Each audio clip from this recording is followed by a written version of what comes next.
tutti, sono Ignazio Veca e insieme a Elena Bacchin vi do il benvenuto a questo secondo incontro del nuovo ciclo di seminari dei Lunedì della Storia Culturale.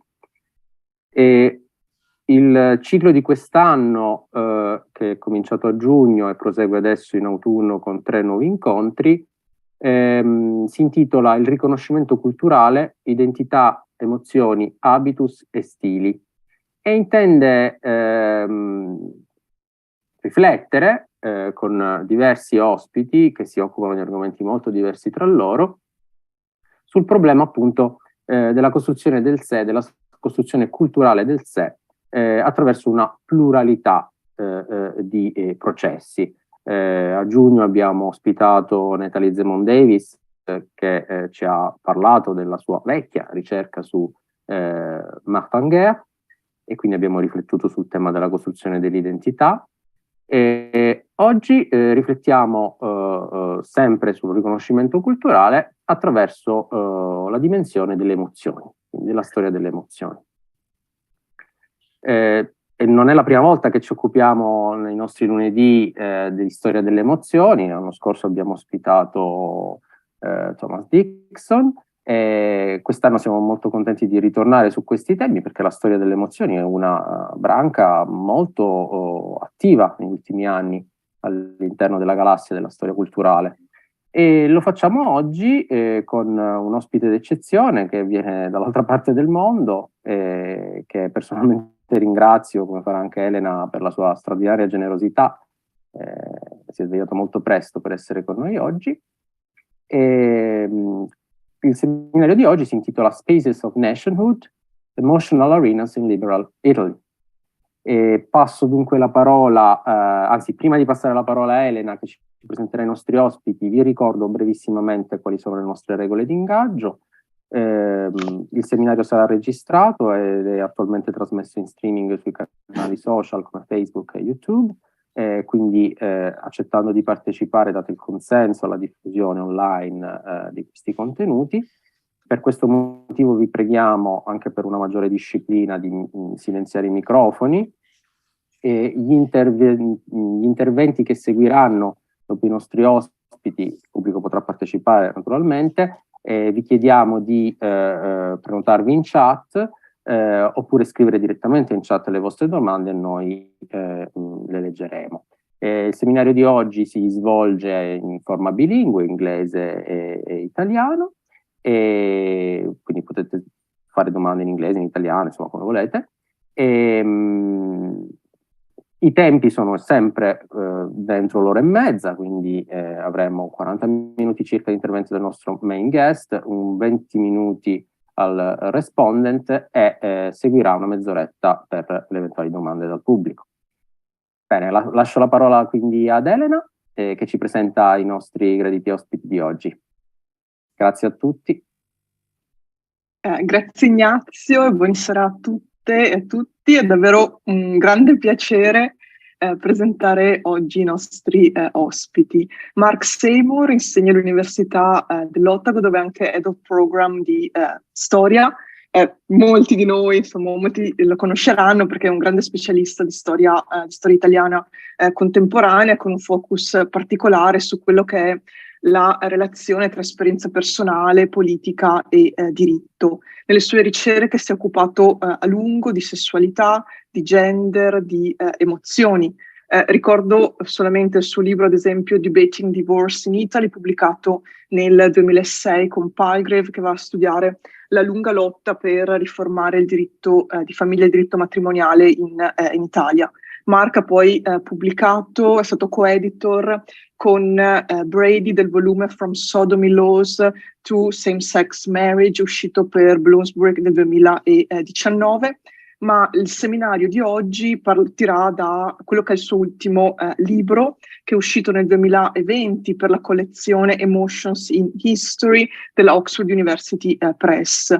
Il titolo del libro è Emotional Arenas, Life, Love and Death in 1870s Italy, e se non erro è la prima volta che lo presenta in Italia. Si tratta di una ricerca di microstoria per certi versi che, partendo dalla ricerca di su un processo romano e per omicidio va ad esaminare di fatto quelle che sono il ruolo delle emozioni vissute, espresse e modellate sulla scia di quella che è l'unità d'Italia.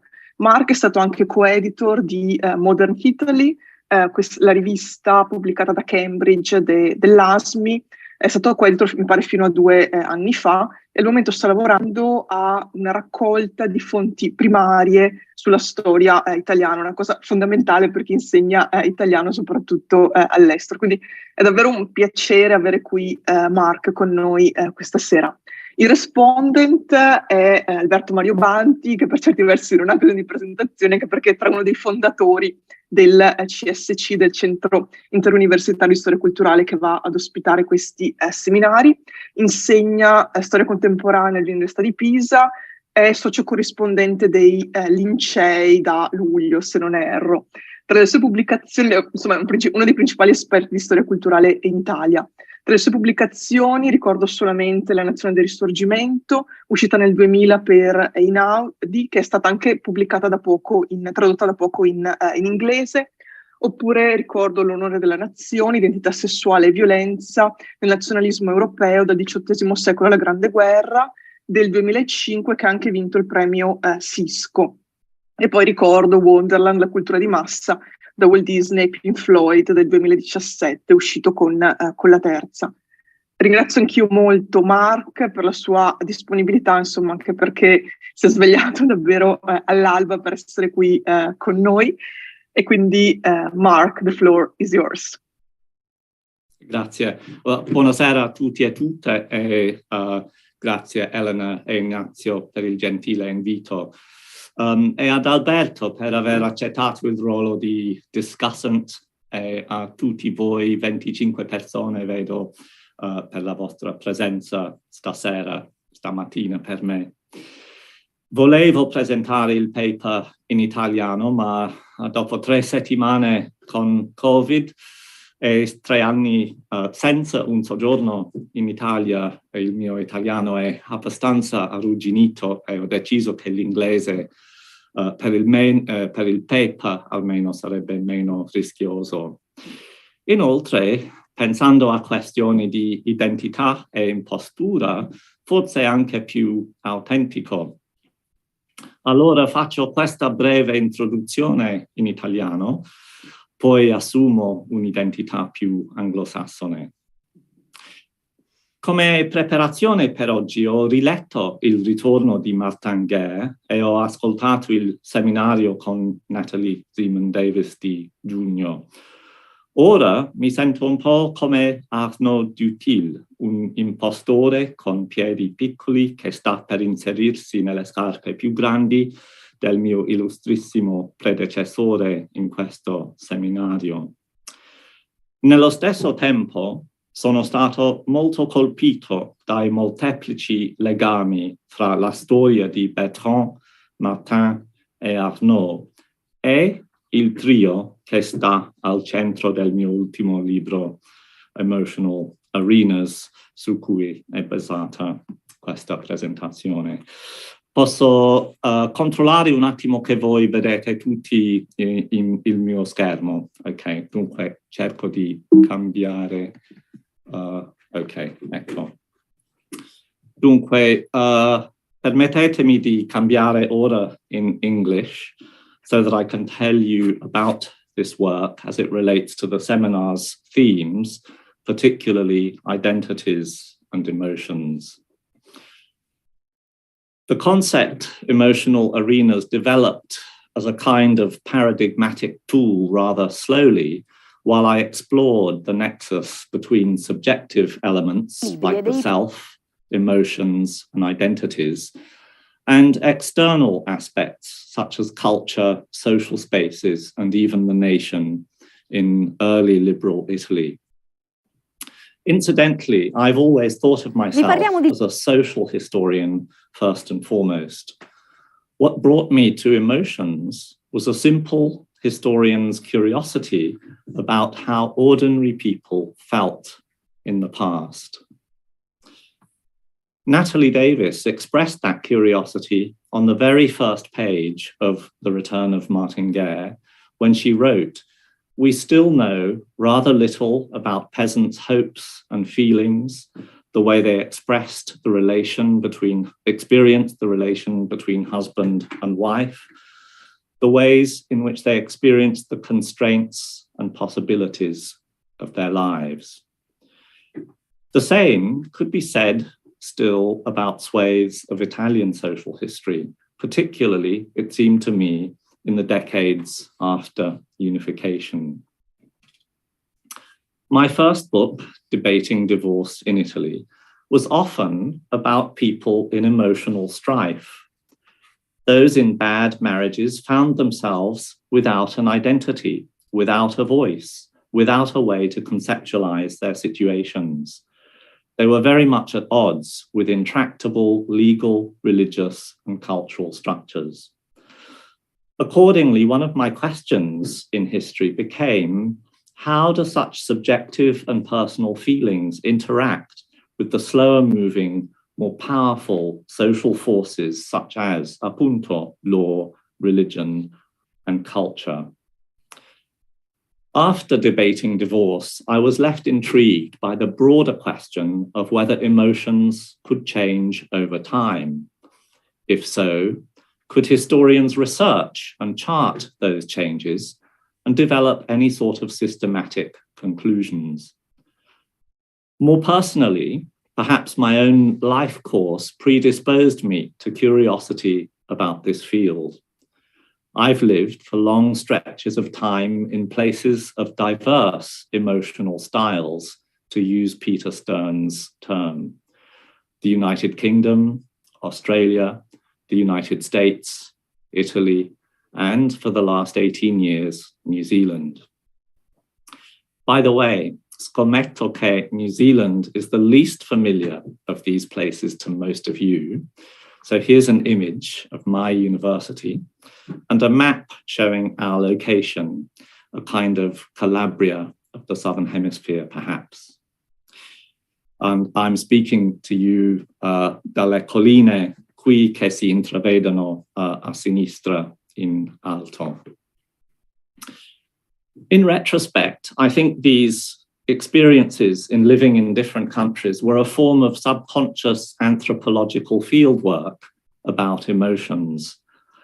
It's a commonplace that emotional ways vary from culture to culture. Those who work on cultural texts may feel there was always abundant evidence that emotional styles change over place and time. A sampling of literature, art, and music across eras would quickly show that. Even epical terms like classicism and romanticism often have emotional styles at their definitional hearts. One of the many reasons I'm delighted and honored to have Alberto here today is that he showed me and everyone else the role of emotional appeals via cultural texts in the process of making the Italian nation. His stress in La Nazione del Risorgimento on the metaphorical power of parentela for an aspiring nation was a great moral support for my interest in the relationship between marriage and the nation, which you see in my first book and also in practically everything else that I've done. But my own central interest and sources in history have not been cultural texts so much as everyday historical individuals in archival and other types of sources. To paraphrase Natalie Zeman-Davis, could my research say something about the hopes and feelings of ordinary people in liberal Italy? Could one find out about the way they experienced parentela, marriage, being lovers, sia leciti che illeciti? What could we find out about the ways in which people experienced the constraints and possibilities of their lives? Moreover, in the wake of unification, might the advent of a national framework in Italy have shifted feelings, shifted the constraints and possibilities for expressing them at an individual and personal level? Essentially, Emotional Arenas is an attempt to explore questions like these using a micro-historical example of a spouse murder from the 1870s.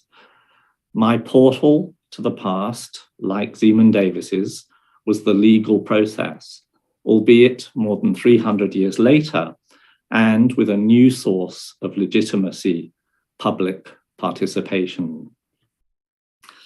It seemed to me that at each day's udienza, a Rome courtroom in 1879 became a space of nationhood, which, projected throughout Italy by vigorous media engagement, invited and allowed both scrutiny of individual lives of fellow citizens and broader reflection on the strengths and weaknesses of the new Italian nation.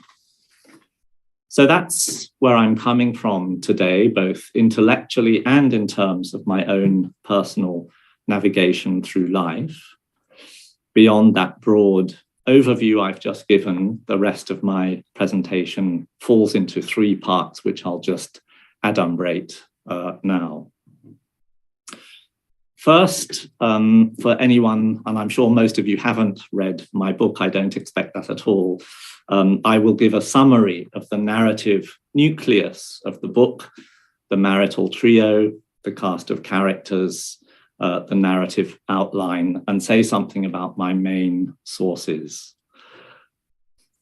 Second, I will ponder more generally the challenges of emotions for historians, outline some previous approaches, and try and explain my concept of emotional arenas by walking you through some concrete examples from Italian culture. Finally, this perambulation will bring us to our conclusion at Rome's Court of Assizes in 1879, which, as I've said, I see as a distinctive national space of liberal Italy.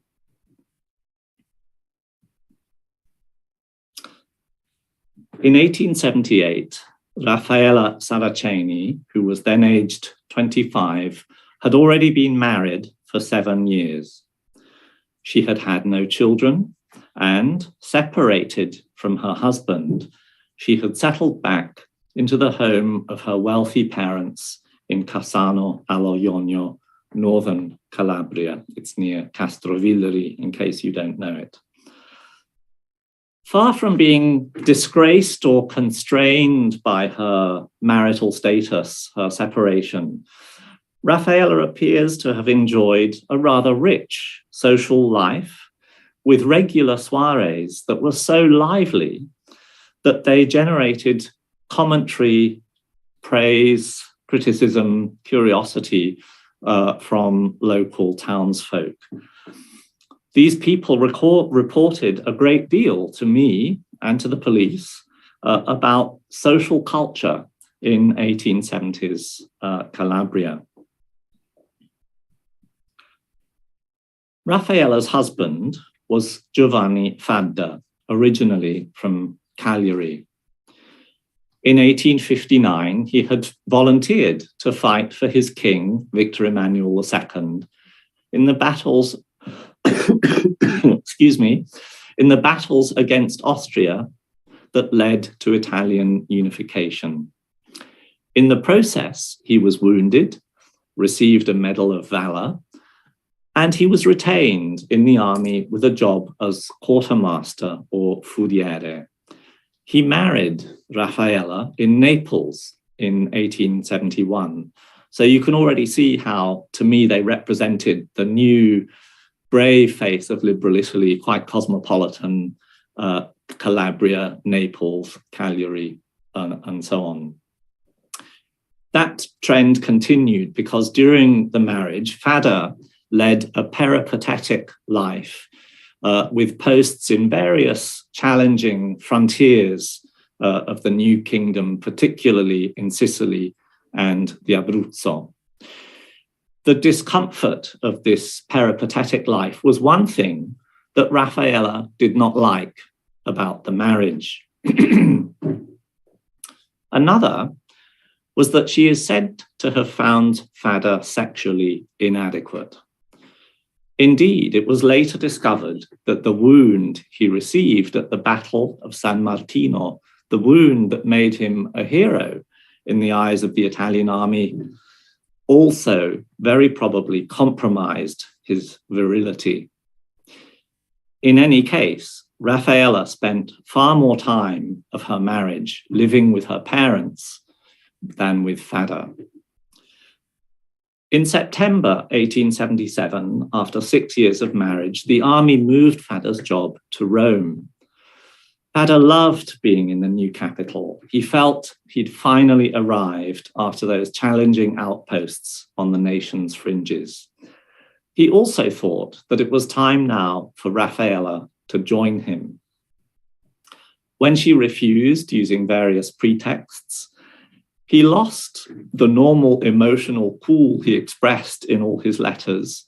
He became angry, he repudiated her, and he demanded a separazione personale. Several months later, in October 1878, Fada was murdered in his apartment in the Via dei Carbonari, just near the Colosseum in central Rome. The murderer was an equestrian acrobat by the name of Pietro Cardinali, star of a small but popular circus touring the Abruzzi, Puglia, Calabria, and Sicilia. If Giovanni's identity, and it's very much one that he cultivated, was that of a stoic, restrained, valiant soldier, aptly representing a new virtuous Italy, Pietro was the opposite. An unrestrained libertine who left a trail of disappointed women behind him. The Cardinali circus arrived in Cassano allo Ionio in June 1878. Local witnesses testified to the fact that over that summer, Raffaella and Pietro had clearly embarked on a tresca amorosa. In late September 1878, Pietro traveled to from Calabria to Rome by train to, in quotes, liberate Raffaella of her husband so that he could marry her. He was caught within minutes of the murder, and the crime immediately captivated national and even international interest. Official preparation for the prosecution took the Italian government over a year, and it involved sequestering, sifting through, creating and preserving hundreds of documents. There were interviews with well over 100 witnesses, many of whom later testified in court. These that you see are the archival files as I found them after tracking them down to an outpost of the Archivio di Stato di Roma, all 2,000 pages of them. The investigation culminated in a trial that generated enormous press coverage. It seized the imagination of Italians from top to bottom of the peninsula. It was the subject of articles in London, New York, Sydney, and even in the New Zealand press. I had never heard of emotions history when I first started sifting through these documents. So initially, emotions was not what I was looking for. You would not look at these files and think, these are going to be full of juicy emotions. Quite the contrary. But as I began to read, I was struck by the huge range of sentiments and feelings that seemed to be preserved in those dusty, fragile pages. Let me show you some examples of some of the documents that captivated me in this way. To me, desiccated pages like this letter, falling apart because of their friability, and those on the slide that I will show you next, preserved the love and sometimes the lust and desire that drove the pens of their authors. This one, addressed to Pietro Cardinali, the circus acrobat, by one of his ardent female admirers in the late 1860s, when he was in his 20s, turned out to be one of over 40 such letters. Pietro received them from a range of women over a number of years, only for the police to seize them all from his traveling trunk after the murder. Here are more of Pietro's letters. On the left, a very fancy paper, some on duller paper, and then here are some corresponding letters between the married couple, Raffaella and Giovanni, in their early days, and something a bit special down there.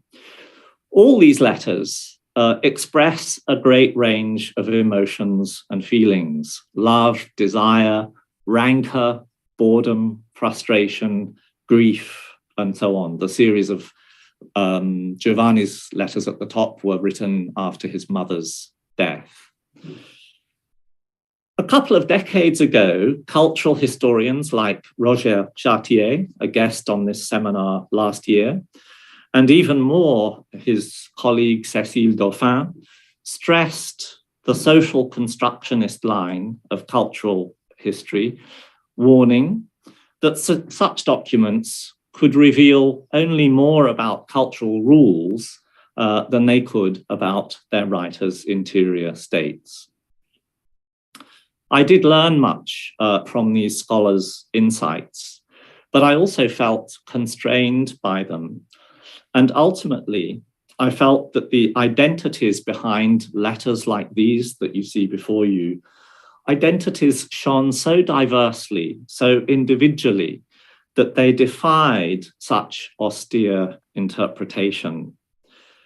To me, they became whispers from an identity rarely found in the archive, that is to say, from liberal Italy's qualunque women in love.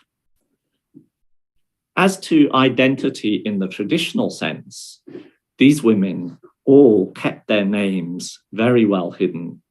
They used various stratagems to deliver their letters and to receive Pietro's replies anonymously. The most persistent writer, the woman who wrote the lacy paper on the top left, ardently wanted to leave her compagno of several years, a mere funzionario, and marry the infinitely more glamorous Pietro. Until that happened, she lived a double life, dutifully cooking and cleaning for her boring partner attuale, at the same time as she inhabited and created an identity of the prima donna in her correspondence with Pietro. Like Zeeman Davis's characters, this woman explored the constraints and possibilities of her life, and she inadvertently left historians a written record that helps them understand how she felt about those constraints and possibilities. As well as the dozens of letters and hundreds of pages of personal testimony, contemporary newspaper accounts of the murder and subsequent trial further portrayed a landscape of rich emotions, whether marital battibecchi, like this on the left, or lonely remorse, like that on the right, or blood-curdling drama of the murder itself. I could go on forever about the colourful identities seen at the trial, such as the donkey trainer, the domare di asini, who was called in to translate circus jargon for the benefit of the jury, the clown who was initially asked to kill Fada, the hairdresser who told the court about Raffaella's frustration over Fada's sexual inadequacy, and so on. But I will resist, partly in the hope that you might read the book, and partly because I feel the seminar requires of me a more general and intellectual interpretation. So instead, in the time that's left, about halfway I think we should be now, I want to move beyond the specific narrative, first to consider the problem of emotions in history more generally, and then to examine some social spaces of 19th century Italy to explain how the idea of emotional arenas emerged from the context and case I was researching. From the historian's point of view, emotions have notably contrasting qualities.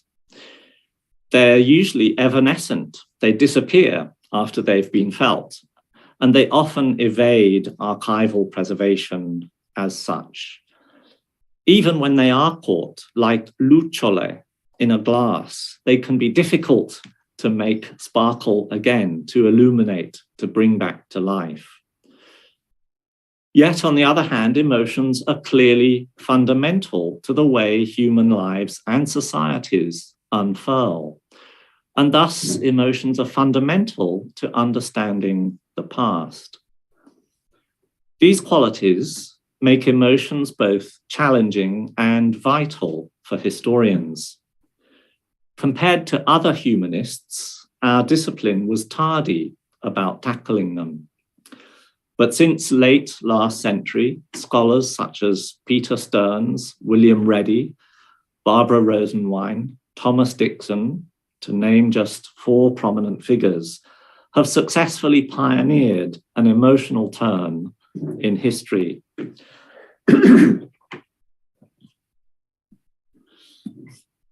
Since the mid-1990s, in fact, persuasive paradigms like emotional styles, the navigation of feeling, emotional regimes and refuges, emotional communities, paradigms like these have given new impetus and new frameworks for the pursuit of something of an aspiration which the Annales historian Lucien Febvre expressed in early 1941 as a desire to reconstitute, as he put it, the emotional life of the past.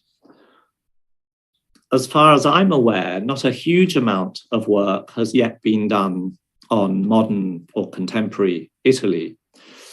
But I have found that the creation of a united nation and its ongoing political and cultural construction provide a productive locus for exploring these ideas. Moreover, my work on 19th century Italy has convinced me of the importance of social space, both private and public, in tracing change in the way individual and collective emotions interact with fixtures like law, politics, and culture. Emotional arenas is the generic term that I've adopted or developed to describe spaces that might have distinct emotional timbres or timbri nel senso musicale. The way I see it, evolving institutions, cultures, and their associated spaces function as a range of emotional arenas that stage and shape interplays between human subjective feelings and the external world. Italy's institutions, cultures, and the associated spaces evolved at an accelerated pace after 1861. They're meaning even if the buildings didn't. And I'd like to illustrate the concept with some examples of emotional arenas, in a sense to walk you through my argument, as it were. But I'll begin with a question about why the word arenas. Perhaps the choice owes something to the mere fact that often my route to the archive and to the library took me past Rome's Colosseum. Indeed, it took me past the very spot in the shadow of the Colosseum where Fada was murdered by Pietro Cardinali. This famous painting by Jean-Léon Gérôme of the Colosseum captures something of the emotional arena concept, the idea that certain emotions and their style of expression can be linked to particular social spaces. It's fictional, obviously, but those Vestal virgins on the right, giving a bloodthirsty thumbs down, probably staged their emotions quite differently when they returned to their temple.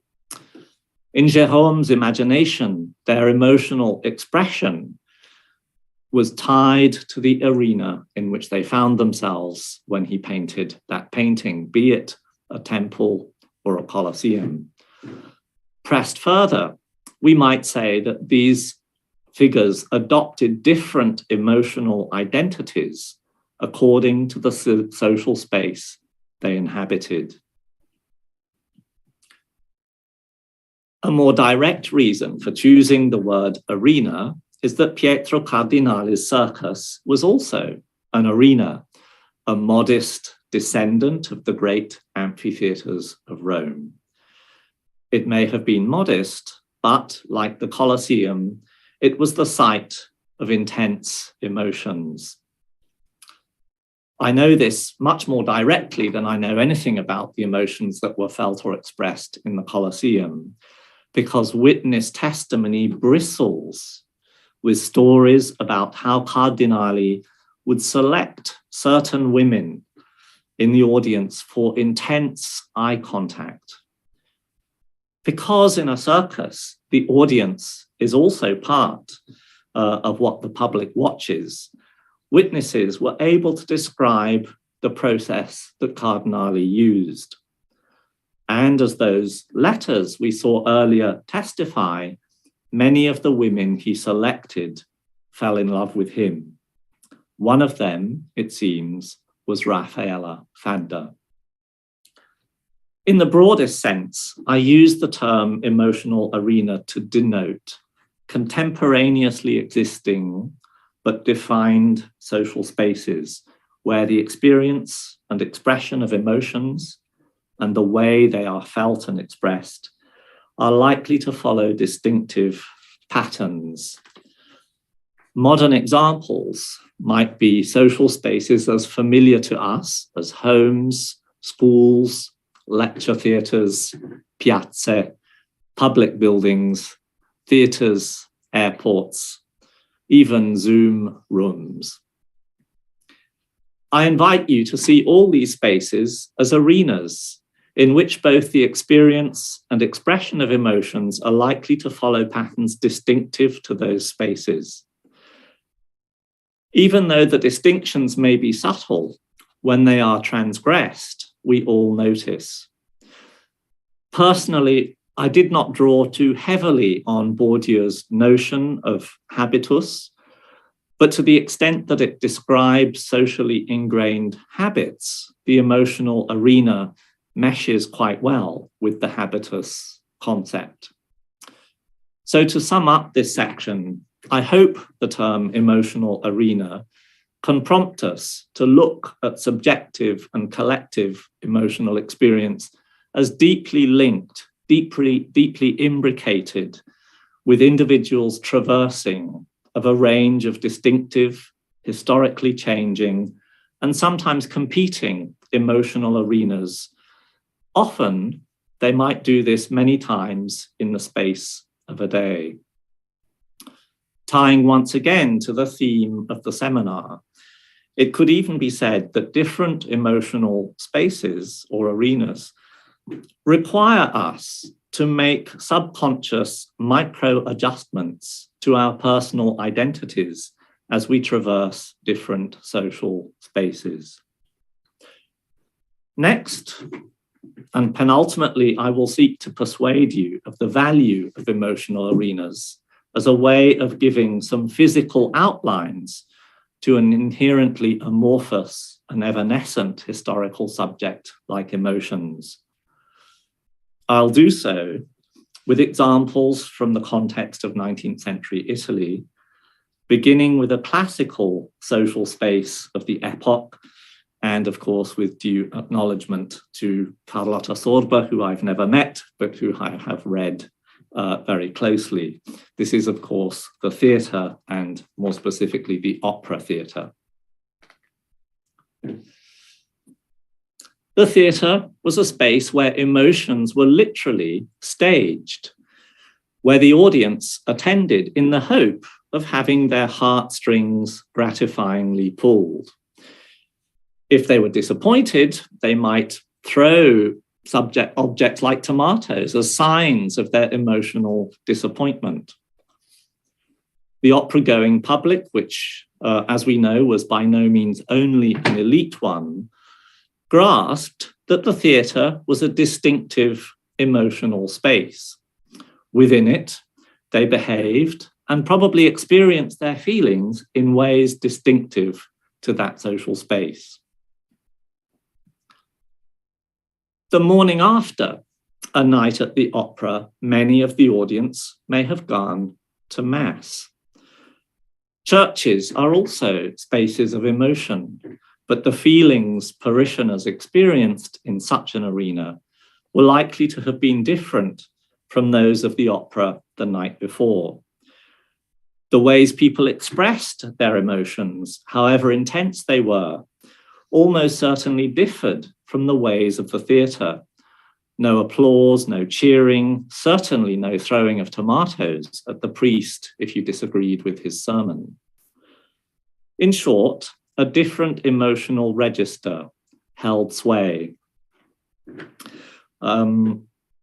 with feelings staged, shaped, and constrained by the unwritten rules of the ecclesiastical arena, a habitus of centuries.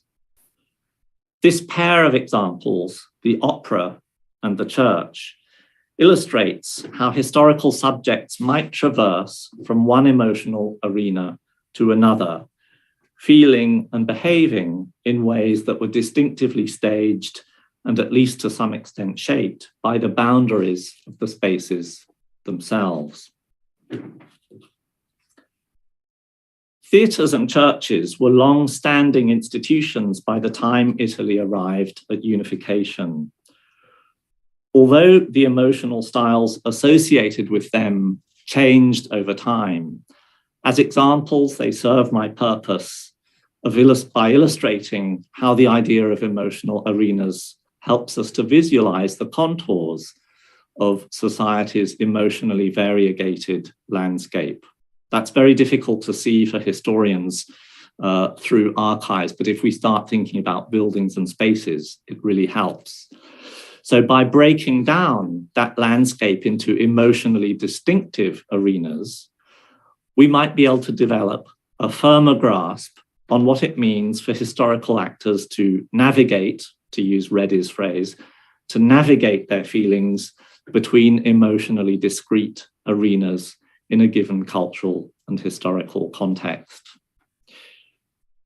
But the emotional arena idea also provides a way to analyze the shifts in emotional patterns and cultures during periods of dynamic historical change, when new types of arena might appear. For example, across Europe, among the legacies of both the Reformation and Counter-Reformation are church buildings reflecting distinctly divergent emotional styles. Similarly, political revolutions and national unifications of the long 19th century witnessed the emergence of new emotional regimes. Accordingly, new public spaces, such as parliaments, gained hegemony over older ones, such as royal courts. Historians like Reddy and Rosenwein have already conducted convincing explorations of the relationship between such political, cultural, and emotional change. My hope is that emotional arenas will provide a guide to navigating emotions particularly useful for social historians. On that note, I'll use one last example of an emotional arena from the context of a post-unification Italy rapidly refashioning itself to wrap up my argument. If theatres and churches were emotional spaces of long standing, in the 1860s and 70s, new arenas opened to the Italian public as a result of national unification. One significant but understudied example is represented by the social aspects of the courts of law.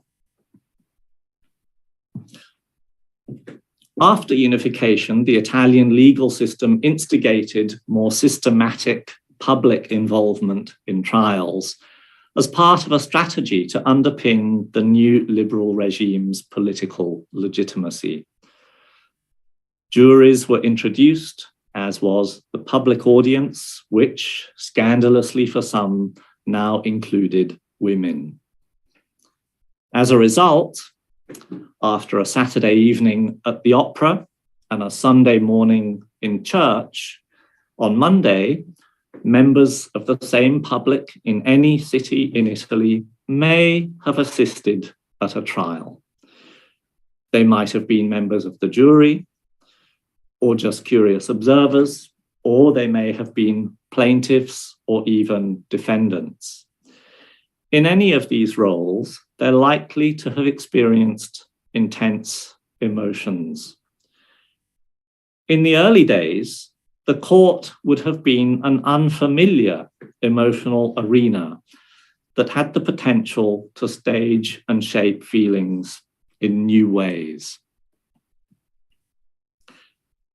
Courts of law were neither theatres nor churches, but in many ways their rituals and liturgy made them strangely reminiscent of both. What was the public to make of the requirements, behavioural and emotional, of these important and newly public spaces? In some cases, such as the trial for the murder of Giovanni Fadda, the intimate emotional style of a married couple became the main object of judicial and public scrutiny, as illustrated by those front pages of the newspapers I showed earlier on.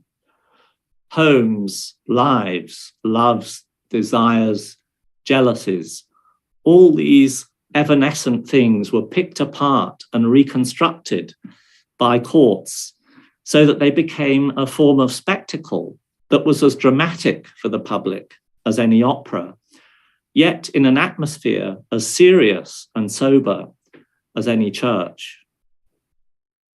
The avid participation of women in the Fadda trial was so striking at the time that it became a subject of cultural commentary, whether Carducci's famous poem A proposito del caso Fadda, which he wrote during the trial, or Francesco Netti's 1882 painting In Corte d'Assise, which was inspired again by the Fadda trial.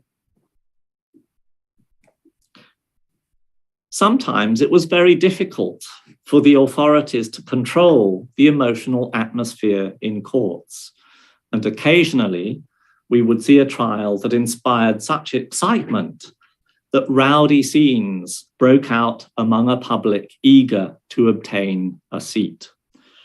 This is a newspaper impression of the Roman public desperate to attend the first day of the Fadda trial. The court of law then emerged peremptorily, suddenly, relatively suddenly, in the Italian case as a significant emotional arena, one of a handful of distinctively national spaces at which anyone, including women, could assist if they wanted to. The courtroom had its own rituals and its own liturgy. These essentials had to be established by the state, and they had to be grasped and adopted by the public. The new courts of law in 1870s Rome in particular exemplify the emergence of a novel emotional arena that was distinctive from, yet built on, the habitus of older and more familiar ones, such as churches or the opera theatre. Indeed, when passions ran particularly high, as they did in this image, the courtroom could turn into the state's worst nightmare. It could even richiamare l'habitus di un circo. Grazie.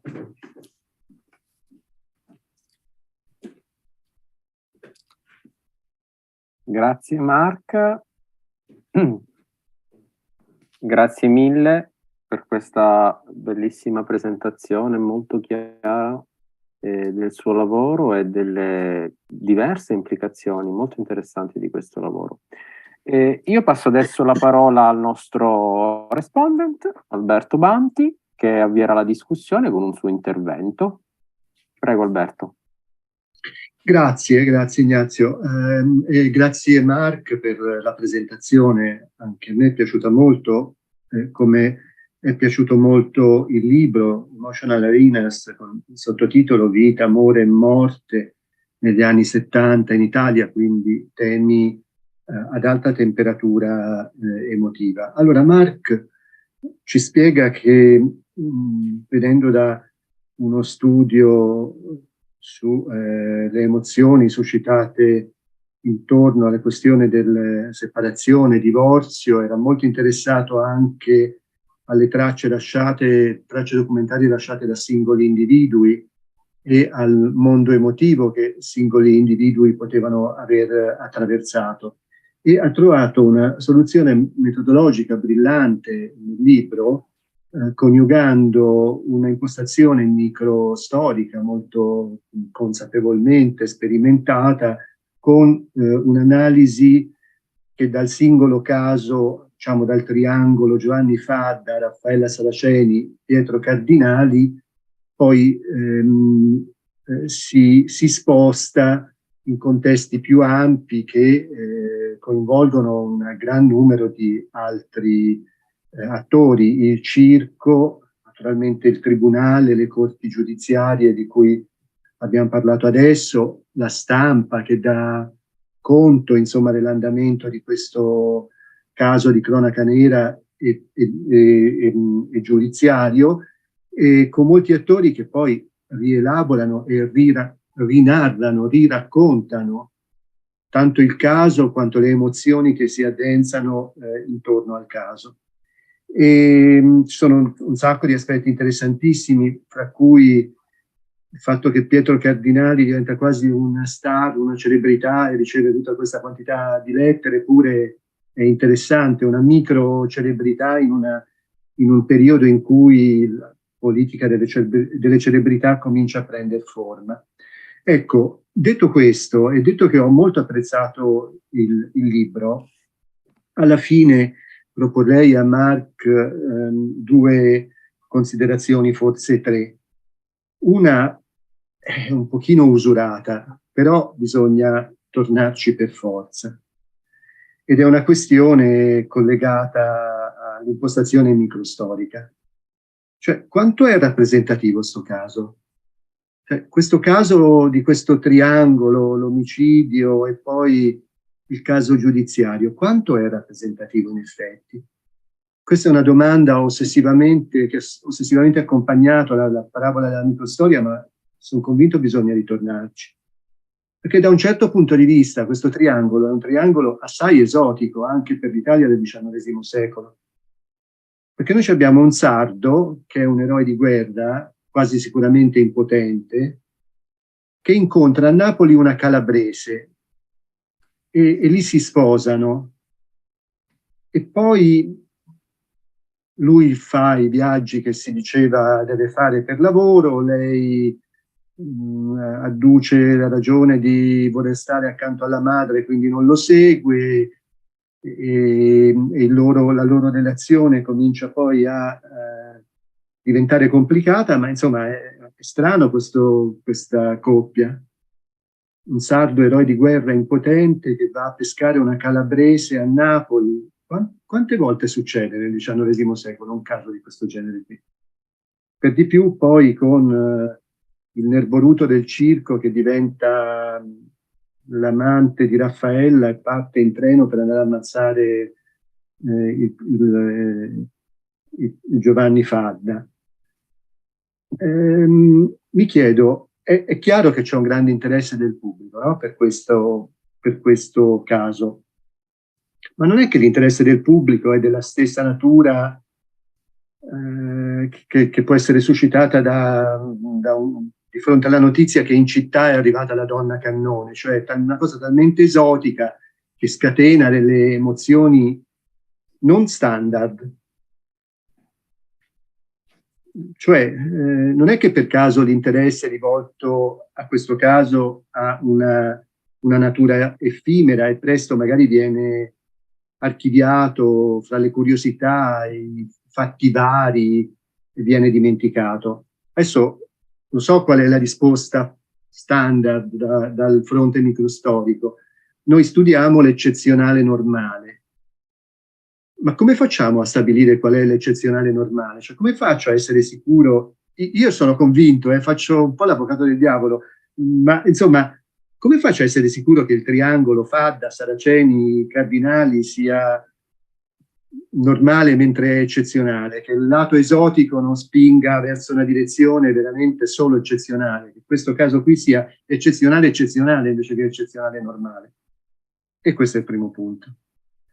Il secondo è che la scelta di un caso specifico finisce, ed è l'altro lato del fronte di analisi di Mark, cioè le emotional arenas, finisce per portare con sé una focalizzazione su specifiche arene emotive, escludendone altre.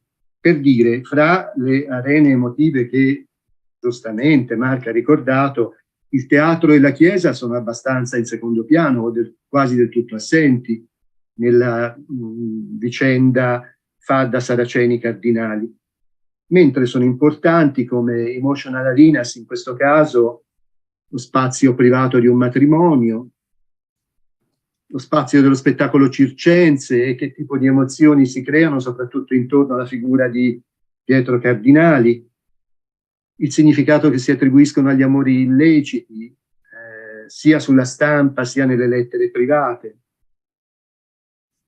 lo spazio come viene vissuta la mortalità in un caso criminale e la mortalità in termini più generali. Qui Mark a un certo punto nel libro, oggi non era in ombra, ma nel libro fa un confronto fra come viene pubblicamente vissuta e parlata la morte, in un'esperienza che tipicamente era elaborata attraverso le lenti della Chiesa Cattolica, ma che ora lo è progressivamente meno. Ci sono appunto i fatti criminali, oppure c'è un rituale collettivo che è quello del commiato a Vittorio Emanuele II, quindi le celebrazioni della morte pubblica e una morte di Stato anche. E poi c'è lo spazio del procedimento giudiziario, che Mark ha ricordato e che è effettivamente importante. Ma questi 5 spazi principali evocati dal caso Fadda Saraceni sono veramente le emotional arenas più importanti per l'Italia del XIX secolo? È chiaro che di sicuro ce ne sono altre, le ha ricordate anche Mark. Lo spazio della scuola, dalle elementari all'università, lo spazio degli ospedali, il sistema sanitario che si sta rinnovando, delle prigioni, lo spazio delle fabbriche o delle comunità contadine, lo spazio delle piazze, diceva prima un attimo fa, e altri ancora. Quindi non è rischioso lasciarsi imporre l'agenda analitica dallo stesso caso microstorico che si è scelto? Non sarebbe più opportuno liberarsi una volta per tutte della microstoria e procedere a un'inventariazione più sistematica delle arene emotive che danno, diciamo, corpo a mentalità collettive importanti nel contesto dell'Italia del XIX secolo? Quindi rovesciando, prendendo un approccio macro e cercando di affrontare, peraltro come facevi anche nella parte finale della tua esposizione, emotional arenas rilevanti per decidere poi quali sono quelle più impattanti, quelle più significative. Ultima considerazione. Studiando questo caso, vorrei chiederti una roba di questo genere. Hai avuto la sensazione, una cosa un po' stereotipica sull'Italia, che ci siano stili emotivi che sono specificamente propri del contesto italiano, del modo con il quale si costruisce il senso di appartenenza a una comunità nazionale italiana in comparazione con quello che può succedere in Francia, che ci dice William Reddy, o che può succedere in Germania, o che può succedere nel Regno Unito o altrove nel mondo? Ti sembra di aver colto delle specificità, degli stili emotivi che sono specificamente italiani, magari legati al melodramma di cui ci ha parlato tanto Carlotta, o ci sono elementi in particolare nella costruzione del senso di appartenenza alla comunità nazionale che sono ricorrenti e convergenti e appartengono a contesti diversi? Ecco, diciamo, queste sono le mie 3 riflessioni, le mie 3 considerazioni per così contribuire al nostro lavoro seminariale. Bene, grazie mille Alberto. È stato tanto sintetico quanto caustico, ma giustamente per rattizzare il fuoco della discussione. Io e Elena a questo punto direi abbiamo un'altra mezz'oretta, quindi siamo nei tempi per la discussione generale. Forse lascerei, ma chiedo a Mark se è d'accordo, a lui qualche minuto per cominciare a rispondere alle sollecitazioni di Alberto, oppure se preferisce prima diciamo, raccogliere altre sollecitazioni, altre domande e fare una risposta più generale dopo. Cosa facciamo, Mark? Difficile a decidere.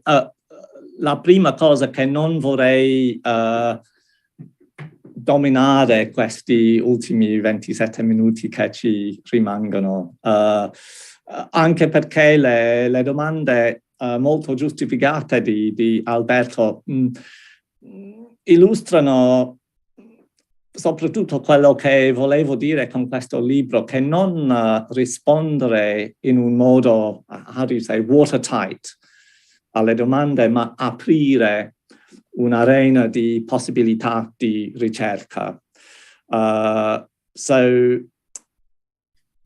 L'altra cosa che trovo molto difficile è rispondere a domande così intellettuali in italiano al volo, così. So I might have to just say a few things in English, but I'll be brief. Okay. I'll be brief. I think that my trio is no more representative of anything than Bertrand de Rolls and Arnaud Dutil and Martin Guerre. In fact, it's probably more representative than that. I think that was more unique. But as you predicted, the typical microhistorical defense is that the discovery of these cases allow us to lift the lid on things that might be regarded as much more representative. If you have a series of letters from women to circus acrobats that are revealed as part of the response to that, I think we could posit, and I do this in the book, that they were representative of some feminine feelings. If you look at, the success of international circus stars like Leotard, who was a sort of macro Cardinale, what we can see is that Cardinales lifted the lid on a regional and micro phenomenon of something that was happening all over Europe in the 1860s and 70s. So I don't for a minute present my trio as representative of very much in particular, but I use them as a way in to finding feelings that I do think are representative, not of everybody, but of some people. In a similar way, how many people divorced in Italy or how many marriages fell apart in Italy in the 1860s and 70s? About 1%. Does that mean that we shouldn't study them because they're not representative? In fact, they're a nucleus of problems that have become a really dominant question in 20th century social history. So if we go back to those tiny unrepresentative fraction, it still allows us to see our way into history unfolding. So they would be the sort of responses that I would say. As for a macro approach, that would be a privilege that if I lived in Italy and was able to go to the archives all the time, I would be able to do and would welcome. But my type of history is very much constrained. The possibilities that I have in my life living 17,000 kilometers away are shaped by the fact that I can come to Italy rarely. And when I have the chance, I'm forced to go narrow and deep rather than broad. So I would be the first to admit that the type of history that I do is shaped by the particular circumstances of my career. The last question about particular Italian styles, I'm afraid I didn't quite follow exactly. But one of the things I did try to do in the book is to argue against stereotypes about Italian dramaticness or theatricality and so on. Because I found, for example, looking at discussions of the law and court cases in France and Britain, that officialdom had exactly the same concerns about theatricality and fluidity and operaticness in France, in Britain, all over Britain. And what I was trying to do really was to soften stereotypes about Italian theatricality and assert this question of emotional styles into a more pan-European context of the late 19th century. Grazie mille Mark per questa prima risposta.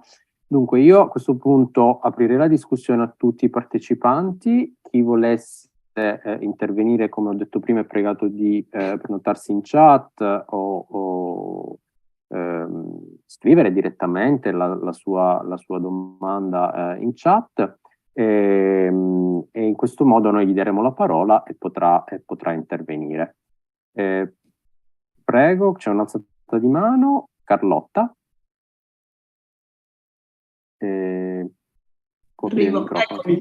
Eccomi, scusate. Eccomi qua, buongiorno a tutti e a tutti, buongiorno Mark, un vero piacere, appunto non ci siamo mai incontrati ma ci siamo letti, è abbastanza evidente, e ho letto anche con grande piacere il libro Emotional Arenas e con molto ritardo, devo dire, ho scritto una recensione che dovrebbe comparire su Genesis, ma appunto con ritardo, ma il nostro lavoro insomma è un po' affannato a volte. Ecco, io devo dire che ho apprezzato anch'io molto, ho letto davvero con molto piacere il libro, anche con un filo di invidia, se vuoi, per questa splendida documentazione che in parte ci ha fatto anche vedere, insomma, di queste lettere d'amore, di questo triangolo, insomma, davvero una documentazione straordinaria.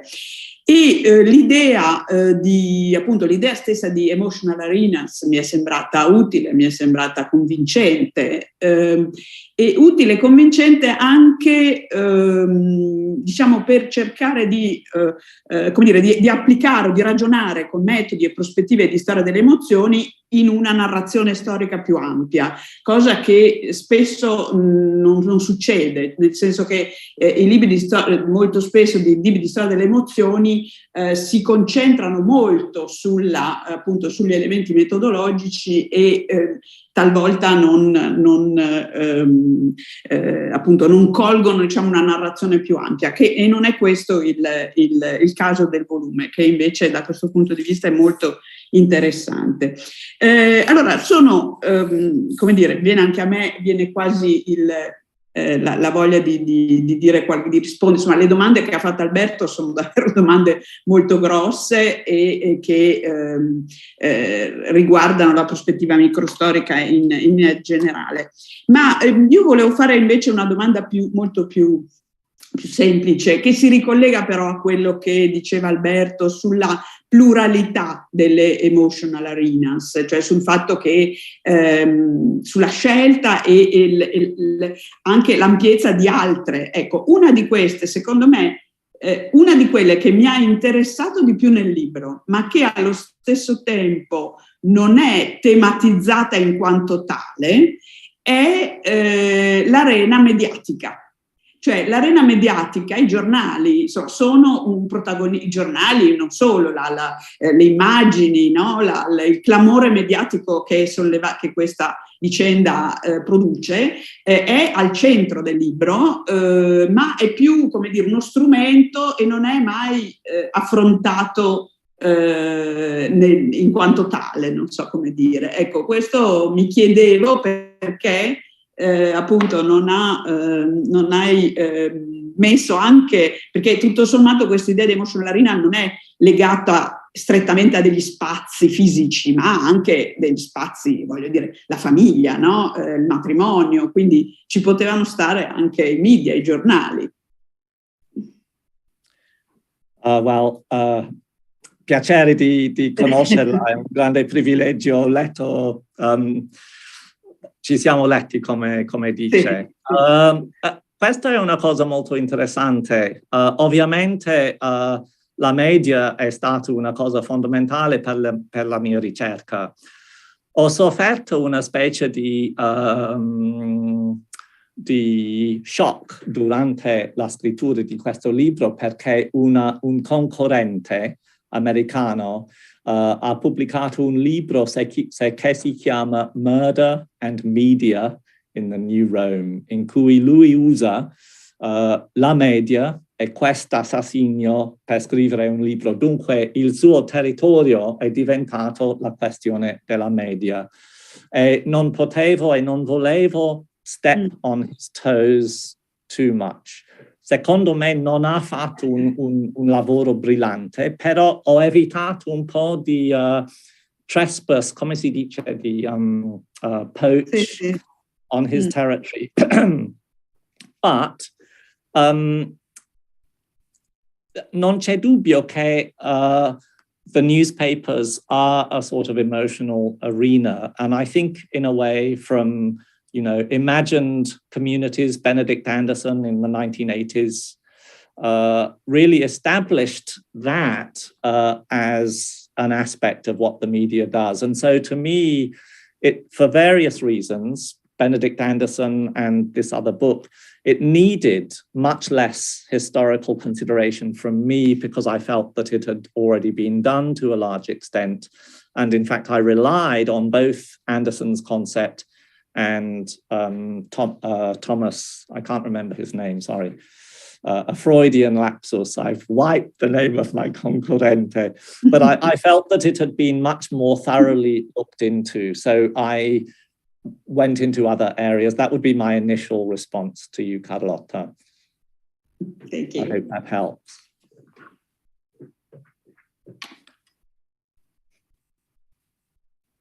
Bene. Aspettate. Mi sentite, sì? Sì. Okay. Sì. Bene, in attesa, adesso vediamo se ci sono altre domande. Io a questo punto, in realtà avevo 2 domande, quindi da moderatore mi inserisco, approfitto di questo momento per inserirmi. Sono tante, dunque, avendo letto il libro, avendo visto, ascoltato la tua esposizione, Mark, devo dire che se la Zoom Room e i libri sono emotional arena, se c'è una certa, come dire, simmetria, un autore si vede anche nella sua identità, e ho riconosciuto molto il libro nella tua esposizione.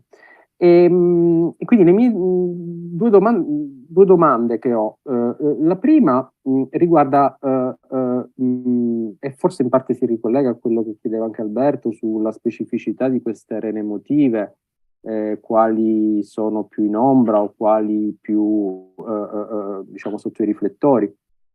Cioè tu a un certo punto, anche nella tua esposizione, hai parlato dei teatri e delle chiese come differenti arene emotive con un proprio linguaggio, proprie emozioni.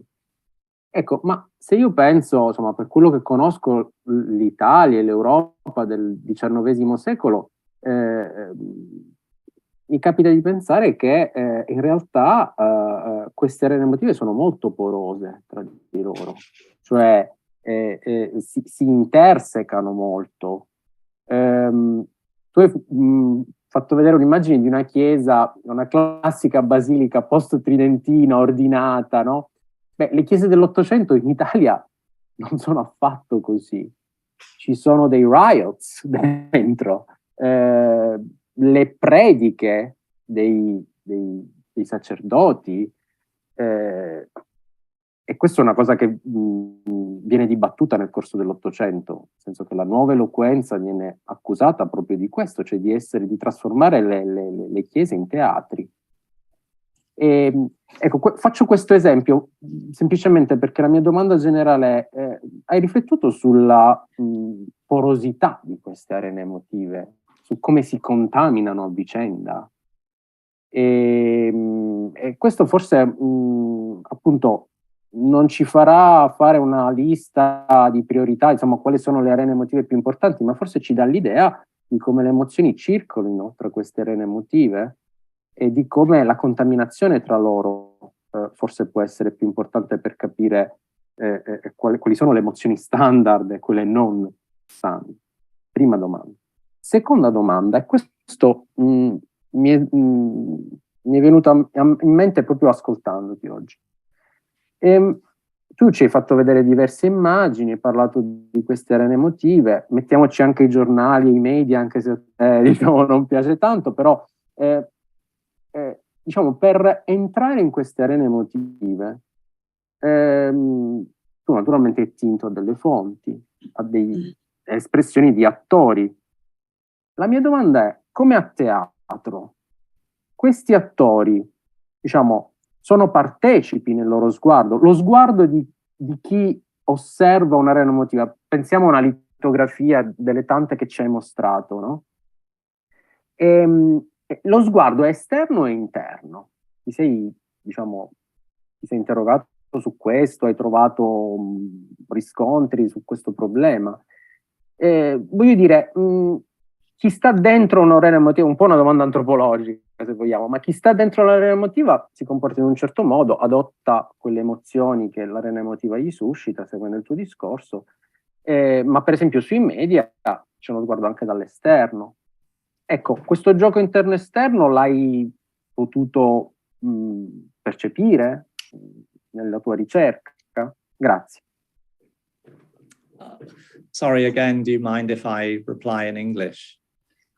Yes, I feel I can answer those relatively easily, and I'll answer the last one first. The gioco interno-esterno. I mean, one of the things about those secret love letters that the ammiratrici sent to Cardinali is that they were highly internal, and completely against their wishes and probably to their utter horror, they suddenly became external. But that was really not how they were intended to be. They were really intended to be internal. And I thought, I definitely consider something that was intended to be completely hermetically sealed suddenly becomes the object of public curiosity. And I thought that was fascinating. You mentioned the idea of attori. One of the things I tried to do in my presentation today was focus a little bit on the idea of people assuming identities. I joked about that with me assuming an Anglo-Saxon identity and so on. But one of the things that was much discussed in the trial was the performances of all the defendants, the performances of Cardinali in court, the performances of Raffaella Saraceni, who became this utterly demure, utterly innocent, utterly wretched creature when, in fact, all the witnesses from her hometown described her as an exuberant, outgoing, flirtatious, and so on. So I was very aware of all of the actors really performing particular identities as they felt they needed to in the particular arenas in which they found themselves. So Yes, is my answer to that last question.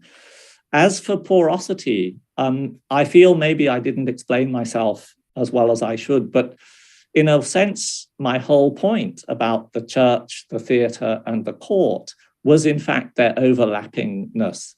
I think of them as like Venn diagrams, where they were all, highly overlapping. And at this particular moment in Italian history where people were not well schooled on what to do in court, this trial only happened about 6 or 7 years after courts opened in Rome to the public. And so in terms of habitus, they didn't really know what to do. Many of them interpreted it as a new form of theatre.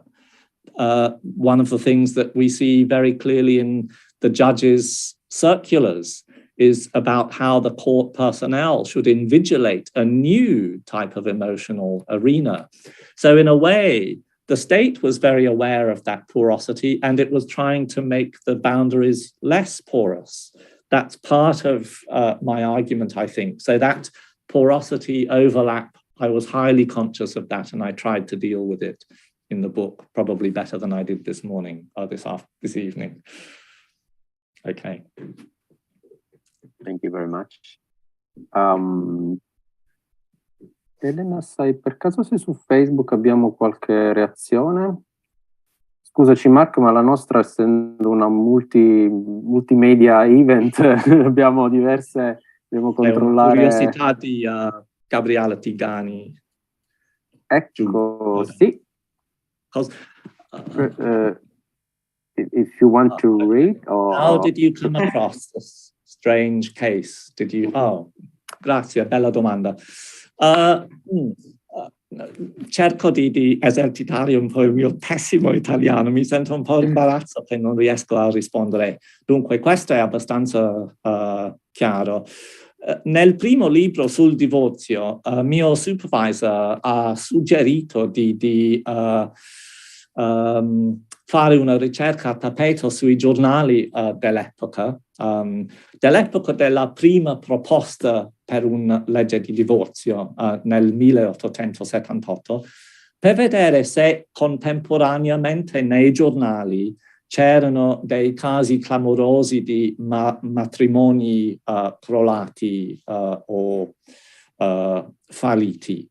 E per giorni e giorni ho letto tutti i giornali nella biblioteca centrale di Roma e ho scoperto nei giornali, non mi ricordo quale, forse la Capitale, un rapporto dell'assassinio che ha speculato un po' sulle cause, sui problemi matrimoniali che stava indietro.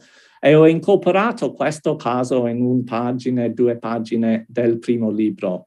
Poi ho pensato, perché sì, ho sentito un'attrazione, una seduzione dalla complessità del complotto, e sono andato dopo il libro a cercare i records dell'assassinio che ho trovato come vi ho fatto vedere. So I was thrilled in much the same way that Natalie Zeman Davis, when she found that case, she said, I immediately knew. È stato lo stesso per me. Grazie della domanda.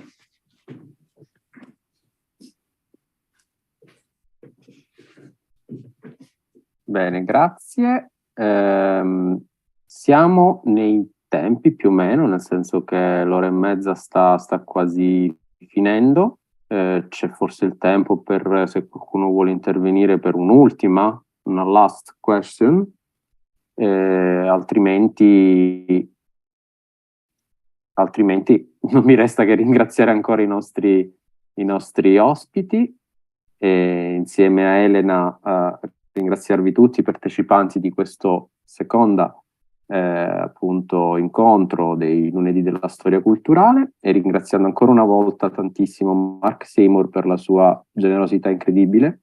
Penso che adesso il sole sia alto nel cielo da te, e Alberto Banti, e a tutti quanti voi. Concludo soltanto ricordandovi il prossimo appuntamento Il lunedì 28 novembre ospiteremo Hervé Mazurel, che ci parlerà di un altro caso,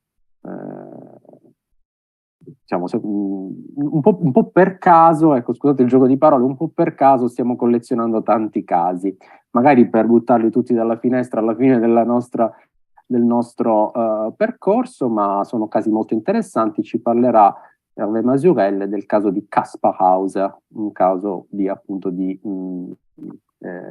enfant retrouvé. Conosciamo tutti appunto il film di Werner Herzog e questo strano caso, un altro strano caso, questa volta dalla Germania.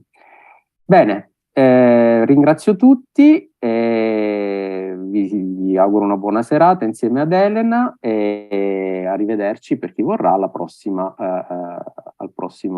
puntata dei nostri lunedì della storia culturale. Grazie mille Marco. Grazie Alberto. Marco, a presto. Arrivederci, molto piacere. Grazie. A presto. A presto. A presto.